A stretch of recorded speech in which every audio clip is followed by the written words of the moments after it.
Hi, it's Hen. Today we're going to have a look at trig equations. I would normally teach this a little bit earlier before the Pythagorean proofs. However, what we've decided is for your assessment task next week, this part is not going to be in it. So this will relate to exercise 5H.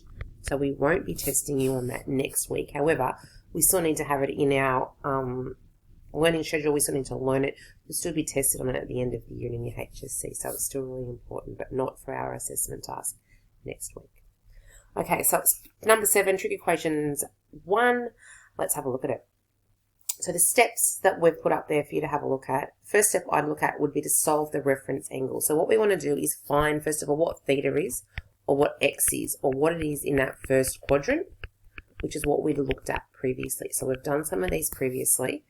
And then we're going to have a look at the second step there and identify the possible quadrants. So we'll have a look at whether it's positive or negative and see where it refers to. And then pop those back in and check the rules. And the thing I want to note here, which we haven't talked about before, are our questions are going to give us our x values in a specific range of values. And when we see something like that in each of our questions, like down here, we've got x is between 0 and 360. And the next one, the same thing, x is between 0 and 360. What they're actually referring to is a thing called the domain. When we're talking about a domain in mathematics from now on, it just relates to our x values, or where we want to have a look at our x values. So sometimes I will refer to our x values as our domain. That's just a new term that we're going to have a look at today. Okay, so let's just have a look at our first example down here. It says, solve the following for the domains given. So remember, domain just relates to what our x values are. And we'll worry about that at the end. Let's just have a look at the question. So part 1, sine of x equals root 3 on 2. If you're not happy with the x in there, it's basically just saying to us, sine of theta equals root 3 on 2. Now, you've done those before. You've done them in the junior school. What you might note is the root 3 and the 2, they look like numbers that are in our exact value triangle. So you could use our exact value or our special triangles if you like. Otherwise, we don't actually need to in this case. What we can actually do is just think of it as theta is equal to sine to the minus 1 of root 3 on 2. And you can actually pop that straight into your calculator. And what you're going to end up with is theta is equal to 60 degrees. But if you looked at your exact value triangle and looked where sine had an opposite of root 3 and a hypotenuse of 2, you'd get the same thing as well, that theta was equal to 60 degrees. Now that's our answer in our first quadrant. But what we've been given is we've been given that our domain is x is between 0 and 360. So we want to have a look at where x could also exist. So if we go and have a look at our quadrants, we've got all stations to central. And now I can see that in my question, sine of x was a positive value. So we want to have a look at where sine is positive. Sine is positive in these two quadrants. So we need to figure out what our other answer is going to be. We've got theta is equal to 60. Our second quadrant here looks at 180 minus our theta, or 180 minus 60. So our answers are going to be 60 degrees and 120 degrees. Okay, so that's fairly straightforward. We've actually done ones like that earlier on this term as well. So I think the main thing there to remember is we don't just have necessarily one value for our x or our theta anymore. We're looking at what happens in our other quadrants as well. Okay, let's go over and have a look at the next question. 2 sine theta is equal to minus 1, and our domain is between 0 and 360 degrees. So we're just one revolution, nothing too tricky in there. The thing that I look at with that question is 2 sine theta equals minus 1. I can't do that. I need a sine theta. I need to divide both sides by 2. So I end up with sine theta is equal to minus a half. And now that is something that we can work with. Okay, now we've got sine and it's negative. Let's first of all think of it as not being negative. Look at what our value for theta is going to be and then figure out what quadrants we're looking at. So theta is going to be sine to the minus 1 of a half. Again, remember, just ignore that negative there to start with. You can either pop that half and press your second function sine to get your sine to the minus 1 of a half into your calculator. Or if you like, you might notice, okay, 1 and 2, they're exact values. They're from my triangles. Either way, you're going to get the same answer. And we're going to end up with theta is equal to 30 degrees. Okay, that is not our answer though, or not our final answer. We had a negative value in here. Okay, so now we need to have a look at the quadrants. So all stations to central. Remembering we've got 0, 90, 180, 270, and we have sine being negative. Sine is negative in our third and our fourth quadrants. So we want to have a look at what happens with 180 plus theta, and in our fourth quadrant it's 360 minus theta. So our answers are going to be 180 plus our theta, which is 30 degrees, and 360 minus our theta. So what we end up now is with a 210 degrees and a 330 degrees as our answers. Now I can go back and check that these two solutions are okay. So if I was to pop those answers into here, they should work out. So if I popped in sine of 210 degrees, I will get minus 1/2. So tick, that one's correct. If I pop my 330 in, sine of 330 degrees will also be minus 1/2. So it's a really good idea to check your answers to see if you've made a mistake or not. Okay, let's pop down now to our next question. 3 and 4. What it says above that is, for domains other than x between 0 and 360, I suggest you follow the usual steps, then eliminate any additional angles by considering the cyclic nature of the trig graphs. What that means is we're going to assume the question as we normally have. We're going to worry about these parts at the end. And what I want to have a quick look at with these is the actual graphs for sine, cos, and tan. Have a look at them, look at what's happening, and get you to understand a little bit what we need to do in order to either change or increase our domains for x value. So let's have a look at this first one. Okay, so tan of x is 1 on root 3. So we can find our x or our theta as 10 to the minus 1, 1 over root 3. Now in this case, you can pop them in your special triangles, because you should be familiar now with the 1 and the root 3 being values on those. They're on the wall at the front of the classroom, they're on your formula sheet.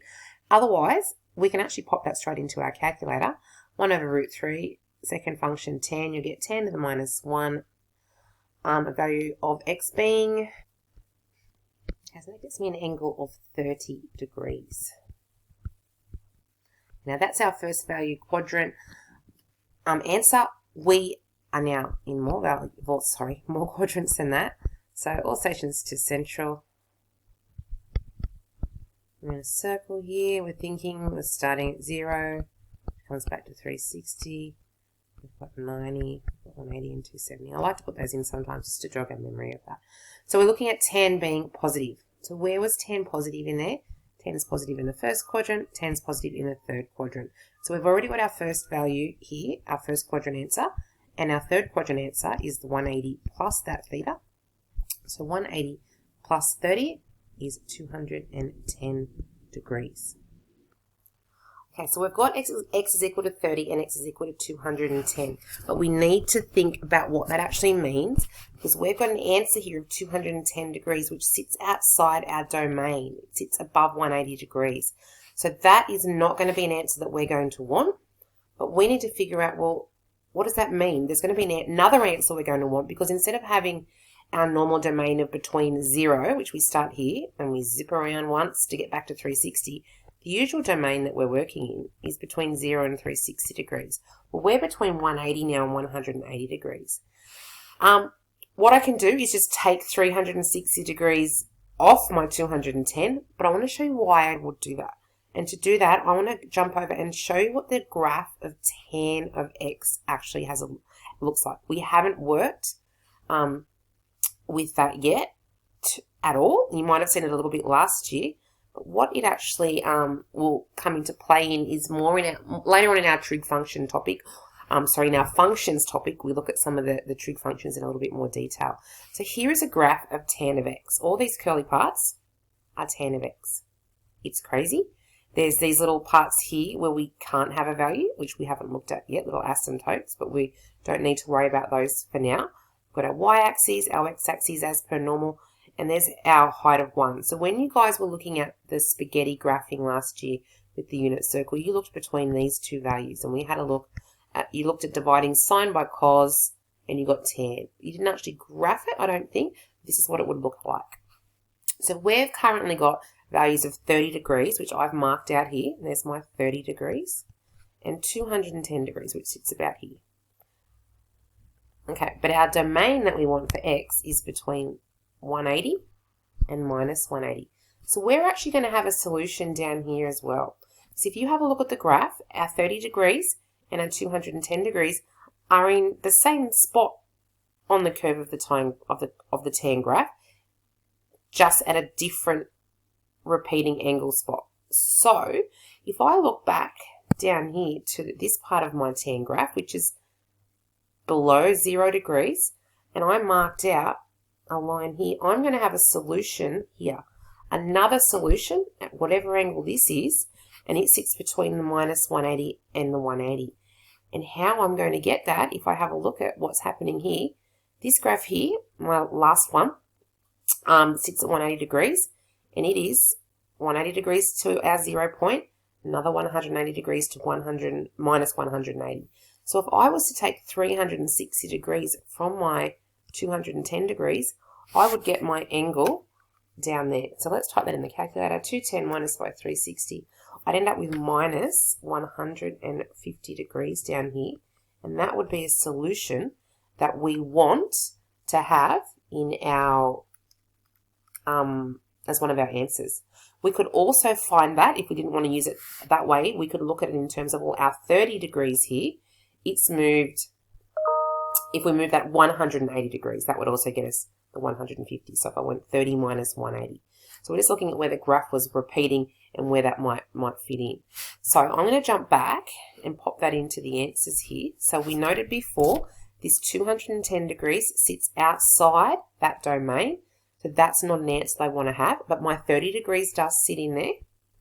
So I'm going to go 360 take away 210, sorry, the other way around, 210 take away 360, and I'm going to end up with minus 150 degrees.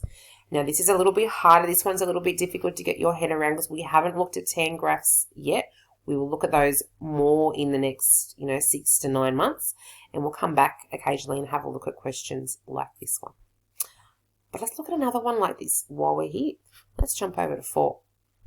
Okay. It's going to be very similar to before. We're going to sort the equation out 2 cos theta equals minus 1 by dividing by 2 to start with. Because I can't work with a 2 cos theta yet. We will be able to soon. Yet I can't.